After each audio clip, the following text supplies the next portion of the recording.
thanks for taking the time to speak with me. How are you doing today? Yeah, no, all good.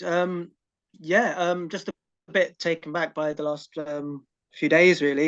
The album went up on Friday, and yeah, the response has been really good. Um, Obviously, with the kind of music we do, like we love it, but we're totally aware it's maybe not for everybody. So Hmm. having the response we've had has been pretty phenomenal. So it's been a busy one. We've been packaging up orders, sending them off, um, speaking to people like yourself. Um, the social media has been kicking off a lot, which has been Yeah. great, and we've been trying to respond to everybody. So yeah, it's been fun. I'm very busy. I mean, busy is good to a certain level. I think there's always a presumption that, you release an album, you might have a little bit of busy period for a day or two, and then it'll all kind of calm down. But of Hmm. course, that is certainly not the case. And it has only been a few days since the release of Earth Reaper. You talk about positive reactions, and yeah, I concur. What I've seen, what I've heard, what I know, everybody seems to be loving this. Can you put your finger on as to why potentially it's going down so well? That's a tough one. It Hmm. really is. I mean, obviously, we put a lot of love into this, Yep. as we do everything, But I think with this one, we really wanted to kind of hone in on that kind of conceptual vibe. Like, obviously, Planet Lost, like the first Yep. album we put out, that's a concept album as well, and it's almost well, it's this is a Earth Reaper is a sequel to it essentially, you know. But we really tried with that one to kind of capture this kind of like conceptual feel. But then listening back on it, I mean, as you do with everything, and the perfectionists we are, we listened back on it and we kind of felt like we could have pushed it further. So Hmm. we really, really kind of tried to hone in on that this time round. Like we wanted to craft like this really cool backstory that in turn could really feed into the music. And I think we really kind of captured like a kind of a journey and a kind of like a musical journey, and a kind of like a fantasy kind of vibe with it all. Hmm. So maybe to do with that. I hope it's to do with that because we really tried hard with it. Well, it is an incredible listen. One of the most impressive things I personally heard this year, and I would be shocked if it's not in the conversation at the end of the year when it comes to the best releases of 2023. Did you Wow, wicked. sense that you had something special on your hands here? Yeah and no. It's a weird one. Hmm. As I say, we put a lot of love into it. So when we went in Yeah. to record it and when we could hear it coming together, it was really exciting. And we recorded with Joe Clayton at No Studio in Yeah. Manchester, and he's phenomenal. Like he's really, really good, and he got really hands-on with it. Like if we needed feedback, he'd be there to give it. If he had ideas on what could like help build it all, then yeah, we'd take them all in. And yeah, it was so good, kind of like working with him on it all. So yeah, as I was saying, working with Joe at No Studios, like Yeah. he really kind of like helped us build it and like kind of make something that we were really proud of by the end of the whole experience. Oh, And wow. I think then listening back on it, like we were like really blown away by it all. Hmm. And I can only speak for myself, but Yeah. as I said, like I always find myself a bit of a perfectionist. And I always listen back to my stuff a lot as well. So over time, Okay. I found myself kind of like um it's like I kind of like thinking, oh, I could add this, I could add that. But then Hmm. so that kind of like I think because this is the first release like personally I've put out that I've kind of cared what everybody else thinks of it. Like Really? yeah, because I've always wrote music for myself. That's the Yeah. main thing. But again, like I think with this, we wanted to do something really, really special. Hmm. And yeah, I think it that kind of makes you feel differently about it. It makes you a bit more nervous, I suppose. But yeah, overall, like nerves aside, I think we did a great job with it. I did think overall, like it was going to be special once I could see Yep. through the anxiety and like I suppose the imposter syndrome around that a little bit. I'm glad it's been received in the way it is, and thank you for your kind words on it as well, because yeah, it really does like mean a lot to all of us, like hearing it. More than deserved. And as we said already, early days, the dust hasn't even come close to settling on this. I think as the year goes on, it's just going to get more and more attention. But I'd love you to take me back to the early days of your vision, in particular, the decision to continue the concept and themes of 2019's Planet Loss. Did you immediately know when you first decided to work on Earth Reaper that you were going to continue the concept? It was, I think it was always in the back of our minds, you know. I think we always kind of like wanted to continue it. Um, I think, yeah, the concept behind Planet Loss was it was all kind of set around this one character who kind of like wakes up to this kind of like cruel world he's kind of living in. Yeah. And he kind of goes on this journey, you know, to kind of like inform other people about what's really going on his home planet, and slowly builds up this kind of like rebellion as such, who can kind of like take on this evil oppressor. And it's the story of that. It's very gloomy, it's very dark. So like towards the end they have this kind of like epic battle as such, and it doesn't end well for either side, like the bad guys or the good guys, because basically obviously the good guys have so much hope and passion that they fight like nothing else, you know. So the evil overlord and his army kind of like didn't expect that. Then alternate on the other side of it, all the rebels, like they're so like malnourished, like and weak due to like the poverty that they've been living in, that no matter how hard they fight, they're not going to be able to take down this army of like machines and stuff, you know. But they do enough that it kind of, it's like the end of the world as such, and it leaves Planet Lost essentially uninhabitable. So going on from there, we went on and we did a split release, which was with Slabdragger and two New York bands, one called Thin and the other called Vixen Moore. And that was kind of conceptual, but it was a bit more free, you know. So we kind of had a bit more fun playing with faster music. we tried our best at it, at least, considering we're a bit of a slower band. But obviously, whilst all of that is on the go, we had COVID, of course, lockdown, right? So all in that time when we couldn't gig and we couldn't even meet up. So in that time, like it was all concept building, you know. It was like, what could we do that to like keep people engaged whilst not being able to actually get out there and play? Yeah. So that was the time where we started thinking about all the weird merch ideas that we've done, like the action figures. I mean, it's incredible. Pardon? It's incredible. I love that. I absolutely loved it when I saw it. Cheers. Yeah, that means a lot. It's our third one now, because yeah, they've been so popular, which is awesome to see. Because again, it was one of those things where we were stuck in lockdown. We saw it and we were like, oh, you know, wouldn't it be cool if we all had our own action figure? It wasn't like, would anybody else like this? It was more like, that's something we want. Like the nerd inside of us was all like kind of screaming, you need to do this. Amazing. So yeah, we got a few for us and like just a couple to sell, but they were really popular. So it all kind of like started snowballing from there, you know. Obviously we had the comic book on the go in that time as well. We had a bit more time to focus on it and really kind of dial that in with Luke Oram, who does all of our art, etc. Like he done our logo as well.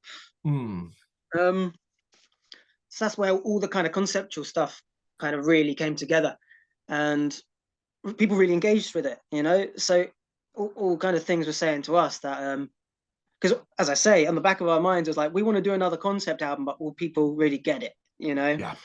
They got the first one. So I mean, as I say, we always write for ourselves, but I think there was some kind of like, in our heads, there was some kind of pressure to kind of do something crazy. And through like seeing people's reception to the comic book, the figures and stuff, it was like, yeah, cool, let's do it. Let's go for it. We spent maybe a year and a half like writing it and learning it.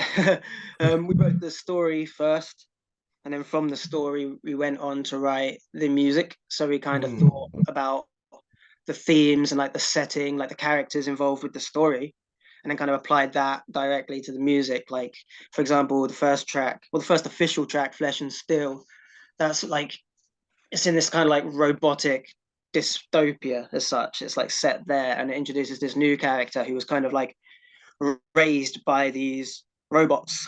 The only the last living kind of, I say living, the last yeah, let's say living, the last Yeah. living things on planet Lost are these androids and this one person who they've kind of raised from a young child. And the way we wanted to capture that was like, we felt like it needed some kind of like vaguely industrial kind of sound. So we really played on like the kind of noise elements. Mm. We wanted it to be a bit kind of, oh, I mean, we're not a technical band, but we got this really weird kind of riff in there, which is it's just very awkward and weird sounding, and it kind of, Good choice of words. yeah, but it just reminded us of like kind of like machinery clanking together and grinding together, you know. The guitars, like that's all played through a HM2, so like Mm. like the heavy metal 2 pedal, you know. So a song like Flesh and Steel, you need to have the HM2, the heavy metal. So like all these little things that were kind of like playing into it, and like, I mean, that was important to us, trying to like Yeah. capture the concept in the music, you know. Why this story, though? I mean, where does it come from? And is it complete in your heads, or do you find that you're constantly adding to it, almost world building as you go along? Um, this story, I think we kind of we we we built it around what we wanted, you know. Again, like kind of like what we wanted to do. So there's a lot of like just weird parts of each other in there, just like silly ideas. Like we're all about like silly ideas, and there's a lot of us that translates into that. Like as much as we are quite a serious band, like as you probably can tell, we do have a lot of fun with it, you know. And I think we had to continue the story of Planet Lost because I think the world we built was so kind of cool. Yeah. Yeah, like I think again, people responded really well to it. Like the feedback we got is like it was just like it was a cool sci-fi, you know. We it had like the cheesy elements that we wanted, but also it was quite like dark and gritty. And yeah, I think it would have been silly to kind of move away from that story to an extent. Like I mean, like Yeah. Yeah. Planet Lost obviously has its end, and this one kind of picks up 10 years later, you know? So it is as a new story as such, and it can very much be listened to as a standalone thing. But it's Yep. all in the same universe. Like we reintroduce characters, you know? So it's not like it's it's like the same story as such. And it's maybe the same character, but it's in a new scenario doing new Hmm. things. And yeah, I mean, yeah, it was fun. We could really kind of like play with it and push ourselves into like weird directions with it. Like we wanted to do something quite like almost fantasy based. Like I Mm. didn't pick up on it myself, but our bassist, he said to me, "This is a really kind of Lord of the Rings feel to it." And actually, someone messaged us saying a similar thing, you know. And looking back on it, I do kind of see it, and that's a massive compliment, you know. It's like to be able Of to kind of course. Yeah. get that, you know. Yeah, that's as you said, that's an incredible compliment considering that's what Lord of the Rings. I mean, Mm. yeah, it's beloved throughout the entire world. So if anyone has been able to draw a connection to that or take something so epic from it, that is simply phenomenal. Well, yeah, I mean that's exactly it. Like it's fantasy at its peak, isn't it? Really. Mm. So to be able to kind of capture at least something like that in what we do means like we must be on the right track, I suppose. Because I mean, as I said, like building on top of Planet Lost, we really kind of played with dynamics this time and like new textures and sounds. Like Planet Lost was very, very gritty. Like it Yeah. was harsh all the way through. And whilst it had its dynamics, you know, I think this has a lot more to it in that sense. Like there's kind of almost not quite acoustic. We didn't go that far, but like almost acousticy kind of parts in there, which is new for us. And we're really playing on our kind of our prog influence. Like Okay. Yeah. yeah, like believe it or not, our biggest influence, at least in terms of like guitar, bass guitar, songwriting, is Rush, who are like Mm. phenomenal. Like obviously, 2112 is probably the biggest concept album of all time, at least to us. And that there's a lot of that in what we do as well. I think we wanted to kind of capture the prog side a bit more in this one. And I think we did, I hope.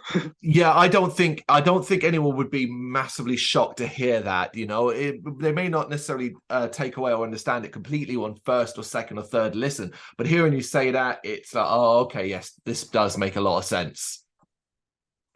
No, that's great. I'm really glad you think so. Yeah, because we even kind of we looked at how they almost structure an album as well this time around. Like they always kind of have like, well, not always, but like on their concept albums, they have like the main track, you know, like 2112. You've got 2112, and then you've got, can't remember off the top of my head, but a few other tracks on there, and then like um yeah, I think that's a really cool kind of way to build a record. You know, like we looked at like what Absolutely. they did and was like, if this works for Rush, this can definitely work for us. Oh yeah. Yeah, why not? I Overall, remember. then, what? Oh no, God, sorry. So I was going to say, overall, considering all of that, considering the detail and the time you spent building the story and then working along with the music to it, what were some of the more challenging moments you faced when building the album, be it the writing, recording, producing phase? I'll tell you what. Um, Not that it was necessarily hard, but Mm, when we were recording, I think we went in thinking that we could bosh out fairly quickly, you know. right. So we booked, I think it was 9 days, I think, to record it all, and we had a 2 day break in the middle. So we're there recording it, and like we're taking our time with it, thinking, yeah, we're a quick band. Like we thought, yeah, we're quick, so we'll just get through it. You know, we'll get through it at our Mm. pace, and it'll be done. But I think by day 4, we were like still doing guitars. Oh my goodness. Yeah, yeah. So we're like, oh right, okay. So we still got all this to do, and we got 3 out of the 7 days left. Obviously 9 total with the 2 days off. Um, so I think when it came to those 2 days off, Joe Clayton, who produced it, he turned to us and said, "Look, guys, I think you guys should come in on your days off just to get it all done because I think we're going to Yep. need the time." And that was great for me because I didn't really want to have any time off anyways. Like, I like being in the studio, you know, and Mm. yeah, it's fun. But yeah, we came in for those 2 days and continued. Then we got to the end of the 7 days, the full 7 days of recording, and took it home, had a listen, and I mean, I think we all felt it anyways, but we all knew that there was a lot more we wanted to do. Like it didn't sound finished to us, you know. Right. So we ended up booking to go back, and then we added loads more and made it sound how it did in our heads, you know. And I think it was one of those things where we built the story, we built the concept, we had all of it, but until you record it, you don't really know, you know. So you have it in your head, but with all the multiple layers of noise and synth and everything we have going on in there, like all the weird organic sounds we built as well. Mm. Yeah, you kind of you don't know until you hear the final piece, and then you know, right, maybe that's too much, or we need to like thicken up this area. Maybe we need to add a bit more noise here or a synth lead here, you know, like Yep. so I'd probably say that, but again, not because it was hard. Like, I enjoyed all of it, but I think it just took a lot longer than we all expected, but we knew we had to get it right, you know, so it had to be done. The end product speaks for itself, so it is more than worth it as well. Oh, thank you. Yeah, yeah. I think so. Yeah, like I think we just knew it. You know, I think we knew like if we could put this out now and it would be fine or it would be Mm. good. You know, I think it's still good, but we knew that it just needed a couple more days just to really kind of build. Like being honest, it was mostly noise, like building up the kind of soundscape layers, because we had it all in there, but with all the other stuff going on, some of it didn't cut through the way we wanted it, or Yeah. it didn't thicken out in places. So it was more about going back and just adding more of those layers to it and just kind of thickening up that wall of sound. It, as I said, it paid off because atmosphere is such a major part of the Wallowing makeup. The sound, not just on Earth Reaper, but also going back to Planet Loss. So you know, you want to feel like you're immersed. You want to feel like you're there. You feel like you can see and feel the story that you're telling. Hmm. Yeah, yeah. As I say, like I think that's the core thing because all the kind of music kind of almost, it didn't start off this way, but I think as we've moved, like kind of grown, like Yeah. all the music does revolve around a concept, you know. And I mean, I think our plan is to do like a trilogy with this, and then Okay. maybe change that concept. But I think the conceptual part will always be integral to what we do. So the fact that it all kind of comes across that way, and it is immersive, and you can fall into that noise of wall of noise, sorry, as opposed to kind of being like kind of like against it, you know, like Yeah. it's nice, like it's good that it's you can dive into it and enjoy Yeah. it. I described it to my wife. It's the difference between running into a brick wall or having a brick wall fall upon you and then lying amongst the rubble. Ah, well, perfect. Yeah, I think we're on the same page there. Yeah, bang on. How about experiences during the process, all the processes that come into making the album? How about experiences that you particularly enjoyed that just really, I don't know, cut through to what you enjoy the most about making music? uh Personally for me, um it was a weird feeling with Planet Loss Mm. when I realized how deep a world we could build. Like Okay. with the lyrics, and because I mean all our lyrics are quite conceptual, but then Mm. in the kind of music we do, like I mean the lyrics are the story, you know, so they're very conceptual. But in the music we do, like they're not always audible in the way that you might want them to be. Like I think we nailed it a bit more on this album, where you can kind of like hear what we're saying a bit more. But Planet Lost was very feral, you know. But I think it's cool to kind of like be able to just build like a universe to play in, you Yeah. know. Like I think the comic book really helped with that, because then we had like a visual representation of the sonic sound that was based off a written story. So like Hmm. when you put all of these things together, and then like yeah, when you throw in the action figures, which like actual like you can feel like feel it, you know, like it's an actual physical kind of sculpt of that character. Like it's cool, you know.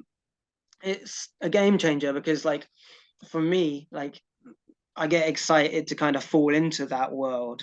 You Yeah. know, the music obviously is the main part, and I love writing that. But as much as I love writing the music and building the riffs, I think it's so cool just to like just build stories and kind of dive into the world. And like we can dream up monsters, and then we can Yes. put them in the story, and then one day like they're in a book, you know. That's really cool to us. So I think that's probably the most, bar creating the music, that's probably the most exciting part, definitely. Well, we have touched upon the immersion of your world, also not just coming just from the music, but also coming from the extra elements, whether it be the graphic novella that tells the story of the first album and the comic that accompanies Earth Reaper. This is stuff that helps. I personally love when bands, musicians do this, because it is an extra way to immerse yourself, particularly in a concept album.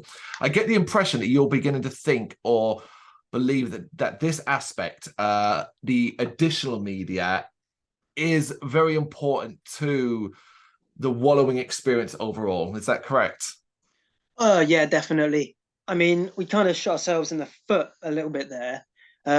Similar with the stage gear, right? Because like basically with Planet Loss, we put out the first space tape, which Mm. was, it was kind of like a 3D. No, I'm not sure if these ones were 3D printed or like actually hand sculpted. They're really cool. They're like these sci-fi little outer shells for cassettes. Um, and that was organized through Dave Brand, who runs Surviving Sounds Records. Yep. He was with Astral Noise Records from Astral Noise magazine Hmm. at the time, and they released it. But that was all through him. At a similar time, we had this gig at a place called the Bee's Mouth, and we had a silly idea to dye some beekeeping outfits black. It's like gothic beekeeping outfits, and Yep. then wear these at the show because it was the Bee's Mouth, you know. Like as I say, we're full of silly ideas. And That's fantastic. I love it. well, the thing is, people like the space tapes, and they liked that show like a lot. Like the response was crazy. Again, for this small little show in like a basement in Brighton. We'd go to and play shows in London, or we'd play shows in even as far as Nottingham. And if we weren't in the suits, people would come up to us and be like, "You're not in the beekeeping suits," which was really weird. Yeah. But I think there was such a cool response to it, and it because again, like I think there's so much competition within the heavy scene. You know, it kind of like drawn people's attention to us a bit, and people would actually kind of listen to us, which was nice for a small band who no one had heard of. So we kind of we ended up right. We're like, let's kind of build on this a bit, like let's build into the sci-fi themes and kind of work with like light trickery and like laser beams and all this stuff to kind of make it more like spacesuits, you know, more in line with the actual themes, and kind of go from there with it.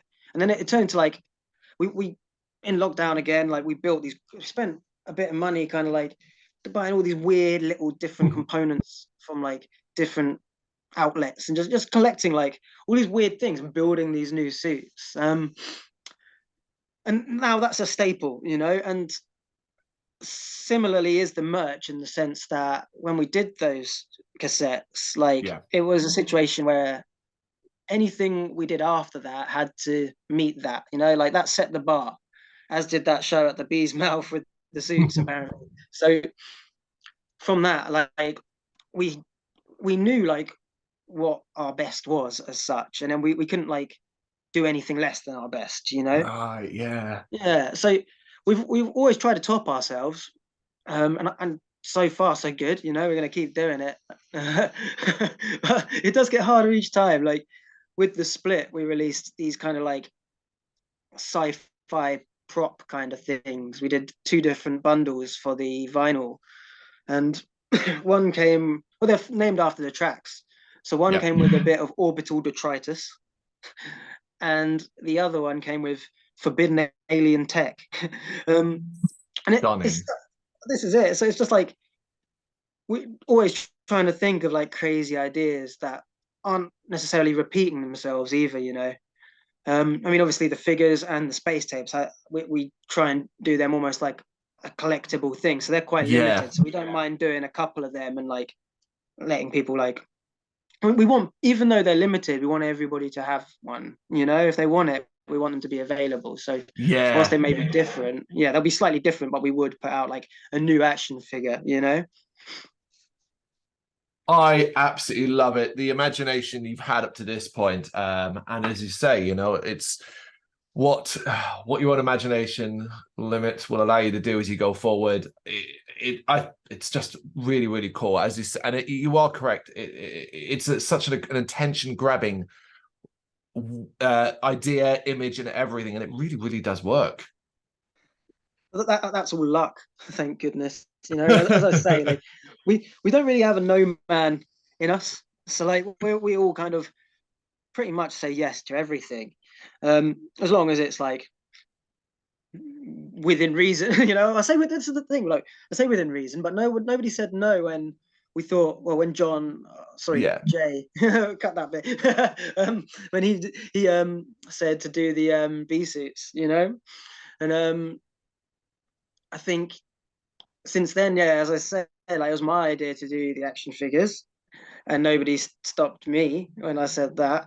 So I think, it opens up a lot of doors for us, It you does. know. So we kind of just we try and open every single one. I think as well, hopefully, you know, the image, the look, how you guys portray yourselves, whether it be a photo or on stage and so on, is what initially might turn a person's head, and then they hear the music, and hopefully that will be what keeps them coming back, particularly when it comes to, say, on stage. And talking about that, May 11th, your UK tour kicks off for 8 days straight. I can't believe you're doing 8 days straight. You're going to be hitting a lot of cities around the UK. Including my city. You're coming to London, you're going to be playing the New Cross Inn, so people, make sure you're down for that. For those who have never experienced Wallowing live, sum it up for me. Intense. We try and capture the sci-fi vibe as much as we can. As I said, we got the the space suits, you know, so like that, like we kind of like have this kind of look, which we've been told is quite terrifying. Yeah. It's definitely kind of like what we go for. Um, we have this hench smoke machine, and we have a bad habit of leaving it at pretty much every single venue we play. So hopefully Oh we don't do no. that on the tour. Yeah. Yeah, we have a smoke machine. Couple of, it was one laser, but we upgraded to two. We kind of tried to create like almost like a blaster battle on stage, you know, like visually. People have said it's like Blade Runner, that kind of vibe, you know. Um, we try and give it our all the time, you know, like I mean, yeah, 8 days is a lot of days. I Yeah. personally would have liked a break day, but I didn't get any say in it. So we're doing 8 days, and every single one of them is going to be as intense as the last. So yeah, it's going to be good, and I think we're going to be very, very achy by the end of it, but it'll 100% be worth it. I don't doubt it. I don't doubt it. It'll be my first experience seeing you guys play live when you hit London, and I cannot wait. Oh, I'm glad you're coming. Cheers, man. Yeah, it'd be nice to meet you. Well, then we are coming to the end of this interview. There is a big section at the end I'm going to run you through. Before we get that, I just got one more specific, which is, what do you see as the biggest challenge to getting the name of Wallowing out there? And how do you plan to overcome it? Oh, that is a tough one Mm, because I mean, I I'm very determined. yep. um, I don't know. If you asked me this question a few years ago, I'd probably have a better answer. But since then, we like, I mean, I don't. I'm still in shock that we've got a comic book and an action figure and these space tapes, you know. And Yep. as I say, with the trying to keep topping ourselves, like I think I I think I really do think the world is our oyster a bit, at least in terms of what we want to achieve. You know, maybe it's not what kind of your stereotypical band would want to achieve. Like I don't see us headlining any festivals anytime soon or anything like that. But personally, within our reach, like or within like our realm and what we want to achieve with ourselves, I think we could do anything. You know, Yep. just because of how determined we are just to do it. You know, and yeah, we'll do whatever we can to do the silly shit we do, you know. I 100% believe you. You know, you got a backing of a great label with Church Road as well, which makes a massive difference too. So yeah, I Yeah, 100% believe what you say. yeah, it's great to have them on board. Like when we got the email, you know, the email like that was a bit of a shock, as I say, considering like the weird stuff we do, we don't really expect anybody to really like it, and as long as we're happy with what we do, like we're content. But getting the email from those guys like inquiring, that was really, really cool, and it made, yeah, it was just such a nice feeling knowing like a label like Church Road liked us, you know. Yeah. So we were very thankful to have them on board, and they've been so helpful with it all. Like they're really on board with all the silly ideas we have. You know, I think our main worry was working with a label that it would be kind of like, and we kind of get like, Oh what's yes, that's yeah, like we thought like maybe stuff like the comic book would be difficult to do. Like it's maybe another person we have to speak to and go through. And but I mean, with those guys playing in bands themselves, I think they really kind of understand what we're doing. And yeah, I think that really helps, you know. So they kind of they back all of our silly ideas, which is very important. So it's been cool. It's been a really nice process, and I think we're gonna have a good future, hopefully. well said. I'm glad to hear it. Right, we reached the part of the interview where it's the randomized quick fire round, so to speak. 10 random questions taken from a pool of around 500. However, I have changed yours slightly because Oh, okay. of the wallowing makeup. I decided to take the questions and twist them into something sci-fi related. Okay, cool. So, Let's do it. yes, so we begin with this. If you could live within one futuristic / dystopian world, that exists in media, what would it be? That exists in media. Hmm. Okay. It's going to sound boring as hell to Go on. everybody who loves Star Wars, but I'd go to Tatooine because, yeah, I mean, it's desolate, it's quiet. I'd like that. But also, Luke Skywalker grew up there, so that's cool. Um, yeah, I think it'd have to be Tatooine. Fantastic. Okay. Do you believe that other life exists outside of our planet? Oh, yeah, actually, I'm terrified of aliens, believe it or not. Okay. Like, yeah, how mad's that, right? I think the whole reason, like, the whole reason the Wallowing started was through this weird fear slash kind of weird obsession I have with aliens. I remember Hmm. listening to War of the Worlds, the Sonic, the audio War of the Worlds concept album when I was a kid. Yeah. And I used to hide under the table because it was so like kind of scary to me. I could see it all in my head. It was a very visual experience for me when I was like 3 or 4, and it terrified me. Okay. So you believe and you hope you never run into one. Yeah, definitely. What is something that if money was no object, that you would like to introduce into the Wallowing live experience that you think could help encapsulate the concept on stage? Oh, yeah, this is a good one. Mm. There's a lot to play with there. um, I do like the idea of kind of like 3D projections to an extent. Oh, Like nice. yeah, but maybe kind of more like landscape wise, as opposed to like maybe characters. It'd be cool to kind of build upon the stage in terms of like a kind of alien landscape, you know. Maybe I could put tattoo in there. Okay. Star Trek, the original series, or Star Trek, the next generation? Which I is do not better? watch. I've not watched Star Trek. I've not got into it, and I'm not sure if it was because I grew up in a time when it was either Star Trek or Star Wars. I don't know. Mm. I've always been on the side of Star Wars, so I've never watched it. I don't know why. It's just something I've never got around to. So I suppose I can't answer. No, fair enough, but I will then throw an extra one in there because it's been mentioned a couple of times. The best Star Okay. Wars movie is. Oh, okay. Oh, that's so tough. Oh my God. Empire Strikes Back. Empire Strikes Back. Yeah, it's the easy one. Okay, no worries. We'll move on. It's a Halloween costume party. Oh. Who are you going as? Uh, mm, I want to say I'd go as myself because I wouldn't be in the suit, but I think in my circles everybody would know me anyway, so that'd be boring. Yeah. Maybe. Oh, it'd be really cool to like do like Terminator or something like that. But I'm really short, so I don't think I could pull it off. Okay.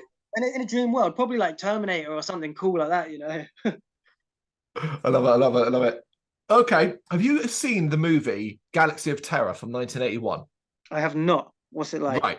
Well, it's a basic overview of a story is it's a planet detects fears in people and then creates a monster to attack them based upon that fear. It's got some infamous scenes, including a gigantic maggot and so on. Very cool movie. Check it out if you ever That get the sounds chance. awesome. That sounds It right up my really, street. yeah, what would you call it? It's a time capsule of the era, the early That's awesome. 80s. Okay. But the question is this then, what would attack you if you were on that planet? Oh, you see, this is going to sound really, really boring, Go on. but terrifying to me. Your most bog standard grey alien, the boring one that everybody thinks like is a really poor kind of design as such for an alien. The original big head, big eyes, Big grey, head, tall, big lanky eyes. limbs. Yeah, that's terrifying to me. I think it's because they're like there's no expression, and you kind of like Hmm. peer into their soul. So I don't know, they really creep me out, man. So yeah, maybe one of them. No, I get it. I get it. Everyone seemed to, for a long time, obviously tried to avoid that kind of image of an alien horror, particularly once H.R. Giger came along and, Of course. created that. Uh-huh. But I remember watching a horror movie a few years back, can't remember the name of it, that basically went back to that old style of the alien, and it was Right. generally terrifying. Yeah, there's something really, really haunting about it. Mm. I think, you know, like I in recent years, I mean, obviously, I love the xenomorph. Like Yeah. you've got to, and Predator, of course. But I think in recent years there's been a real lack of good kind of creature design, at least in Mm. like more mainstream film, I suppose. Like there's some great beasts out there, but I'd like to see like a return of that really kind of eerie kind of creature to like just all kind of film. You know, I think all kind of horror films should play around with that kind of creature because it's so scary. You know, just the blank expressionlessness of it is terrifying. Incredible. Okay, of humanity's advancements, what one do you think is probably going to be our undoing? Oh, they're like again countless. But right now, I think, and I won't go into this, but I think all the stuff like with the war currently going on with Russia and everything, like, it's quite scary. And I Yeah. think I've read a lot about nuclear bombs and stuff like that, and like I don't that seems like it's like more of a thing than it was a little while ago. You know, like so. Yeah. Yeah, like at least now, like I'd say maybe nuclear warfare could be quite bad, but I mean, I think we're all hoping that kind of ends at some point relatively soon, if possible, and yeah, Indeed. and then maybe Indeed. then I'll change my answer to something less terrifying. You know, It's all terrifying out there, that's the thing. that's it. Yeah, unfortunately, so it's a tough world. Talking about terrifying out there, what is a piece of media that you think captures the horror of space perfectly? Oh, uh, the thing. Oh, beautiful. Yeah, because it is a scary well it can be all these scary beasts, but then it could also be your best mate next to you, you know. So I think there's a lot to play with there. That's aside from the grey, of course. uh, there's something about the thing. That's just like that's mad, isn't it? Because like I think well, going into it, like the creature design is phenomenal throughout that film. Like all the different Yeah. versions of it are equally as terrifying as the last. But then also the fact that it can just be a guy or a woman, you know, like or a dog, you know, like that's horrific. That's really scary. Yeah, we have like nearly 3,000 horror movies reviewed in the site over the last few years, and less than 10 have a perfect 10 out of 10 score. The Thing is one of those 10, the Hey, 1980s one. it's perfect, isn't it? Let's be honest. It is. And then Okay, they did that penultimate really. one. Was that sorry? The penultimate what question for Oh, you. okay. And I love it when this accidentally happens because, of course, this was randomly chosen and we had no idea that you were a Star Wars fan. So the fact that this comes up is very amusing. What do you think the blue milk from Star Wars tastes like? Oh God. I mean, you can tell by my reaction. I probably don't think it's good. um, I'd want to go with blueberries, but I reckon it tastes sour. I reckon it's like a sour milk kind of vibe, and everybody's just kind of vibing on it. Fantastic. All right, last but not least then, and it's Wallowing overall and the remainder of 2023. What does the remainder of 2023 look like for you? Is there any plans that you can share, or is it just looking like it's going to be a busy latter half of the year? I think we just want to play as many gigs as we can, really. I mean, we're hoping we can get over to Europe at some Oh, point, amazing. you know. Yeah, I think that would be great. We played one gig in Switzerland last year, with Weech Dude, which was amazing. Oh, amazing. Yeah, it was a weekend kind of thing, and a lot of like kind of like harsh black metal and stuff. Yeah, it was really cool. I think people really enjoyed us because we were a bit different.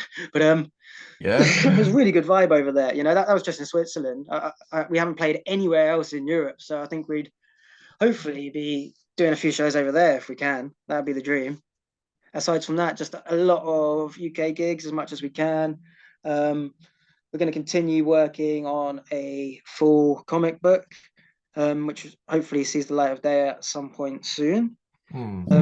obviously there's a single issue that's gone out with with all the pre-orders of the album. But we want to build on that and do like a full kind of graphic novel around it. So maybe not by the end of this year, but hopefully sometime really soon we can have a full book again. Oh, incredible. Yeah, like, I mean, after the Planet Lost one, as I say, we need to kind of keep up. We can't do anything less, you know. So if Planet Lost can't make a full graphic novel, this one has to have a full graphic novel too. It's just about yeah, I mean, obviously with Luke Overham on board, he's so busy, so fitting in with him is quite tough. But he's so passionate about it, you know, and he really wants to do it. So we'll get there. Sure you will, and all your success is more than deserved, and I hope it continues throughout 2023. Earth Reaper, it's been out, as of the time of recording, a handful of days. Get on that, people. It is an incredible album. It is an album of the year contender, as I said at the start, and I want to repeat it here, but also, of course, from May 11th, the UK tour, 8 dates, 8 cities. Get down to this and experience Wallowing live. Thank you so much for taking the time to talk to me. I really appreciate it. Yeah, thank you very much for having us. It really means a lot, and thank you for the kind words and the cool questions. Yeah, it's really, really nice just to like speak to people who've enjoyed it. You know, it means the world to us. So yeah, cheers, and catch you soon. Catch you in London. Thank you very much for watching. If you liked what you saw, please help us out by giving us a thumbs up and hitting that subscribe button. If you really liked what you saw, consider donating to keep the website and channel running by buying us a coffee via our coffee page or picking up some merch from our Big Cartel store. You can check us out on gbhbl.com as well as via our social media, Facebook, Instagram and Twitter, as well as listen to our interviews via SoundCloud, Apple Music and Spotify. Just search for GBHBL. Games, horror and heavy metal. What else is life for?